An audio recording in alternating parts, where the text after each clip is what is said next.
en quoi la solitude peut être un super pouvoir. J'ai avec moi un arcane du tarot de Marseille pour vous partager une idée, une transmission, une sagesse liée au tarot de Marseille.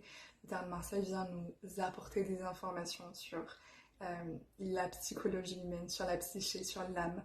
Et donc, l'ermite, qui, comme son nom l'indique, est seul, un ermite, il vit seul, et bien, l'ermite, dans le tarot de Marseille, s'écrit avec un H.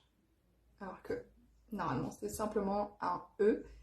Et le H fait référence à Hermès Trismégiste, qui est en fait le messager des dieux.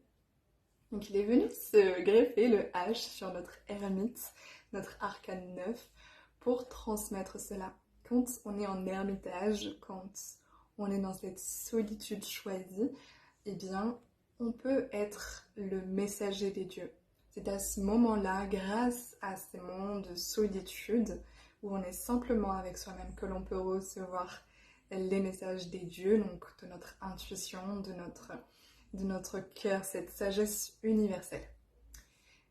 Donc je te laisse réfléchir à ça, comment est-ce que tu peux, toi, faire de cet ermitage, de ta solitude, un moment pour connecter avec le divin, avec ce messager-là. Et si tu as envie d'aller creuser encore un petit peu plus le sujet pour faire de ta solitude une force, pour faire éclore cette belle fleur, cette belle sagesse-là, eh bien, je t'invite à regarder la vidéo qu'on a faite avec Karine. Elle est pleine de pépites, elle est pleine de pépites et on te partage vraiment plein d'outils pour renouer avec ta solitude, pour ne plus te sentir seule, parce qu'on peut être seul et ne pas se sentir dans la solitude, ne pas la subir, comme on peut être très entouré et se sentir pourtant seul.